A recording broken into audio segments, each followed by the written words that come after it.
తీసుకెళ్ళి తనతో పాటు వెళ్ళి కొనకండి మేడం. తనకి ఏం కావాలో ముందు మీరు తీసుకుని ఒక్క బాక్స్ ఒక్క పెన్సిల్ అలా తీసుకుని తనకు చెప్పక్కర్లేదు చాలా బాక్సులు ఉన్నట్టు తనకు కనబడేలా పెట్టడం, అందులోంచి తనకు తీసి ఇవ్వడం, ఇంకా చాలా ఉన్నాయి కదా అని అది అవ్వకుండానే తను ఇంకోటి అడుగుతాడు. వెరైటీస్ అవసరం లేదు, వాళ్ళకి రాసుకోవడానికి నీట్ గా ఏదైతే ఉంటుందో అది వాడితే. సో అది ఈ ఏజ్ లోని వాళ్ళకి అట్రాక్షన్ అనేది కొంచెం అర్థం, వాళ్ళ డాడీతో వెళ్తాడు షాపింగ్, వాళ్ళ డాడీకి కొంచెం అర్థమయ్యేలా చెప్పండి. వాళ్ళ డాడీ ప్యాంపరింగ్ అనేది ఎక్కువ ఉండడం వల్ల, సో వాళ్ళు అడిగినవన్నీ కొనియడం వల్ల వాళ్ళు కూడా అది ఆ వాల్యూ అనేది తెలియట్లేదు పిల్లలకి. అందుకోసం ప్యాంపరింగ్ లో చూపిస్తే సరిపోద్ది. అవును, కొనేక మీరు ఎంత కష్టపడి చెప్పిస్తున్నారో, ఎంత కష్టపడి వస్తువులు కొంటున్నారో వాళ్ళకి అర్థమయ్యేలా చెప్పాలి. అంతేగాని ఒకటి అడిగిన వెంటనే ఇంకొకటి ఇచ్చేసాం అనుకో, ఆ వస్తువు విలువ తనకు తెలియదు కదా. అవును. సో ఇంకోటి ఏంటంటే మేడం, ఇప్పుడు మన ఇంటికి పెద్దవాళ్ళు వస్తారు, రిలేటివ్స్ వస్తారు, సో వాళ్ళకి ఎలాగ గెస్చర్ చేయడము, ఎలాగ రెస్పెక్ట్ ఇవ్వడము అనేది పిల్లలు నేర్చుకోవట్లేదు మేడం. సో టీవీ ఆన్లో ఉంటే టీవీ చూస్తూ ఉంటారు, సో ఎవరైనా వచ్చారంటే వాళ్ళకి హాయ్ హలో అనేది ఏమీ అనట్లేదు. సో ఎంత మనం పిలిచినా కూడా పలకపోవడము.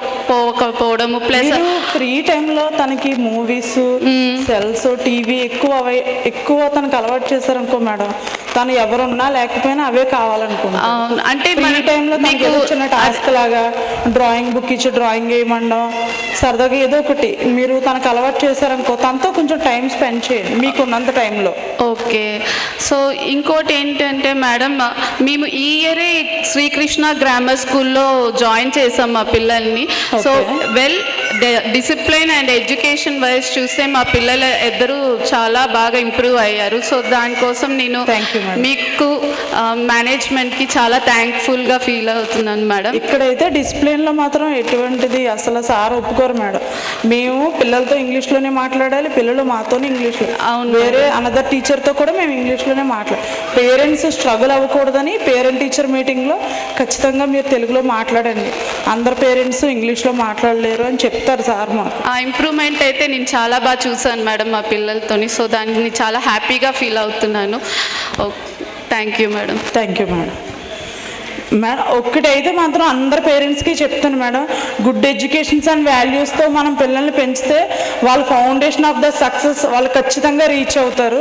మంచి విలువలతో కొన్ని విద్య మనం వాళ్ళకి అందించాలి, పెద్దవాళ్ళని గౌరవించమని కూడా మనమే చెప్పాలి. ఈచ్ అండ్ ఎవ్రీ పర్సన్కి కూడా మనం ఫుడ్ ఎలా ఫీడ్ చేస్తామో ఇది తప్పు ఇది రైట్ అని మనమే పిల్లలకి చెప్పాలి. స్కూల్లో ఉన్నంతసేపు టీచర్స్ దగ్గర రెస్పెక్ట్గానే ఉంటారు, డిసిప్లిన్గానే ఉంటారు.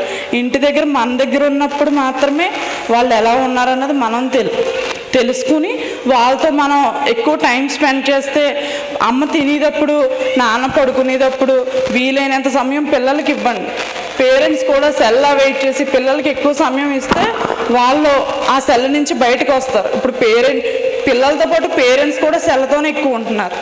దయచేసి అది పేరెంట్స్ కూడా అర్థం చేసుకోవాలి. పిల్లలు పిలుస్తారు అమ్మ అమ్మ అమ్మ, నాన్న నాన్న నాన్న, కానీ పేరెంట్స్ పట్టించుకోరు, సెల్ ఏదో చూసుకుంటాం. వాళ్ళకు కూడా మేము అంటే ఇష్టం లేదు, ఫోన్తోనే ఉంటారు అన్నది వాళ్ళకు కూడా ఎక్కువ అలవాటు అయిపోతుంది. వాళ్ళు కూడా ఇంకొక ఫోన్ పెట్టి కూర్చుంటున్నారు. స్క్రీన్కి ఎక్కువ అలవాటు అయితే పిల్ల ఐస్ ఎఫెక్ట్ అవుతాయి. ఇక్కడ అందుకే స్కూల్లో ఎటువంటి స్క్రీన్ వేసినా పిల్లల్ని చాలా దూరంగా ఉంచుతాం, చాలా దూరంగా ఉంచే లెసన్స్ చెప్తాం. దయచేసి మీరు కూడా పిల్లలకి ఇంట్లో సెల్ కానీ టీవీ కానీ ఇవ్వండి, అతి తక్కువ. సెల్ అయితే కంప్లీట్గా అవాయిడ్ చేయండి.